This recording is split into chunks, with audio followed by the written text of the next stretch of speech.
Hello everyone, good morning. কেমন আছো তোমরা সবাই?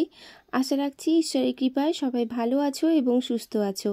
ঈশান ব্লগসে তোমাদের সকলকে অনেক অনেক শুভকামনা ও ভালোবাসা জানিয়ে আজকের ব্লগটি শুরু করছি। সবাই শেষ পর্যন্ত দেখতে থাকো। আজ 23শে বৈশাখ, 7ই মে বুধবার। ছেলেকে পড়াতে বসিয়েছিলাম। পড়াশোনার পর ওরই বইপত্রগুলো গুছিয়ে নিচ্ছি।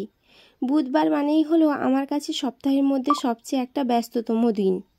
আসলে বুধবারেই আমি বাড়ির যে সমস্ত জিনিসপত্র ধোয়া পোছার কাজ থাকে ওগুলো আমি করে থাকি। আসলে তারপরের দিনই হয় বৃহস্পতিবার, যেটাকে আমাদের গ্রাম বাংলায় আমরা লক্ষ্মীবার হিসেবে বলে থাকি। অনেকে প্রায় ওই বৃহস্পতিবারই ভোর ভোর এই ঘর দুয়ার মোছামুছি করেন, কিন্তু আমি বুধবারেই করে রাখি। কারণ আমার বাড়িতে অনেক সময় সকাল 6:30 7টার সময়ও পুজো হয়ে যায়। এবার এত সকাল সকাল আমার পক্ষে সম্ভব হয় না বাসি কাজ ছেড়ে ছেলেকে খাইয়ে দাইয়ে পড়তে বসিয়ে এইসব কাজগুলো করার। যাই হোক, ছেলের আঙুলে খুব বড় বড় নখ হয়েছিল, তাই ওর নখগুলো কেটে দিয়ে এখন আমি আমার রুমে যে সোফাটা আছে তাতে একটা কাপড় দিয়ে সোফাটা কভার হিসেবে ঢেকে দিচ্ছি। শাড়ি দিয়ে সোফাটাতে কভার করে দিতে কি সুন্দর লাগছে, তাই না? আমি একটু জিনিসপত্র গুছিয়ে রাখতে পছন্দ করি, কিন্তু বর্তমান ছেলের জন্য আর তা গুছিয়ে রাখা যায় না। তো বেশ কিছুদিন আগে এক জেঠিমার বাড়ি থেকে কিছু রসুন ধার করেছিলাম, তো আজ তাই রসুনগুলো শোধ করতে যাচ্ছি। সঙ্গে ছেলেও যাচ্ছে। যাদের বাড়ি থেকে দুধ আনি ওদের বাড়ি থেকেই রসুন নিয়েছিলাম।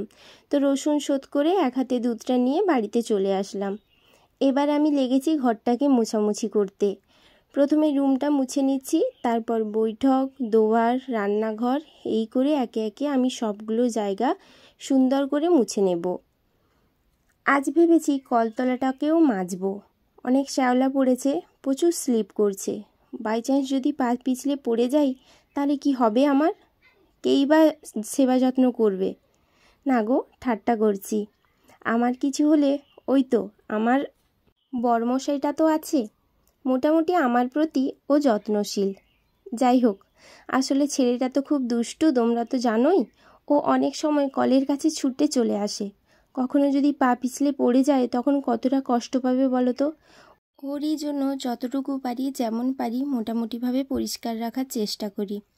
কিছু বাসনপত্র জমা হয়েছিল, ওগুলোকে মাজা ধোয়া করে নিয়ে ঘর ঝাঁটানো ঝাড়ুগুলোকে ধুয়ে নিয়ে বাড়ির পেছন দিকটা ঝাঁট দিয়ে নিয়েছি। পাতাগুলো গামলাতে তুলে নিয়ে পুকুর পাড়ে আমাদের যে জায়গাটা রয়েছে ওখানে ফেলে দিয়ে এখন আমি কলতলাটা মেজে নিচ্ছি। আজ সকাল থেকেই মনটা ভীষণ কু ডাকছিল। সকাল থেকে ছেলেটা চোখের সামনে দুবার পড়ে যায়। অবশ্য তখন ওগুলোতে ও বেশি চোট পায়নি, কিন্তু তারপরে আমার অবর্তমানে খেলতে খেলতে আমাদের বাড়ির যে সিঁড়ি তাতে দুটো পাঁচ উঠে যায় এবং তারপরে ও ওখান থেকে লাফ দিয়ে নিচে নামতে যায়। তখনই ও মুখ থুবড়ে পড়ে যায়। চোয়ালে খুব জোরালো আঘাতভাবেই আঘাত পেয়েছে। তো এতটাই আঘাত পেয়েছে যে স্টিচও করতে হয়েছে। তোমরা সবাই ঠাকুরের কাছে প্রে করো আমার ছেলের ব্যথা যেন খুব তাড়াতাড়ি ভালো হয়ে যায়। তো এখন ওই বিকেল 5টা মতো বাজে। সব বাচ্চারা এসেছে আমাদের বাড়িতে, সবাই মিলে একটু ওরা খেলাধুলো করছে। আলতো আলতো হাওয়াতে ফুলগুলো বেশ সুন্দর দোল খাচ্ছিল। দেখতে ভারী অপূর্ব লাগছে। প্রকৃতির এই অপরূপ রূপ কার না ভালো লাগে।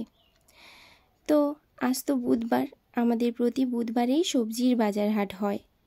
তো বরমশাই সবজি বাজার করে নিয়ে এসেছেন। আমি ওগুলোকে ধুয়ে প্রত্যেকটা সবজি আলাদা আলাদাভাবে পলিথিনে ভরে নিয়ে ফ্রিজের মধ্যে রেখে দেব।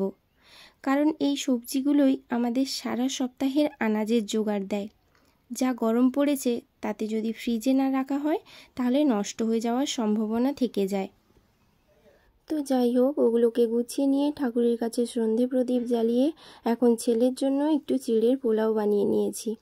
তো যাই হোক, আজকের মতো ভিডিও আমি এখানেই শেষ করছি। কিছু যদি ভালো লাগে অবশ্যই লাইক করে চ্যানেলটি সাবস্ক্রাইব করে দিও।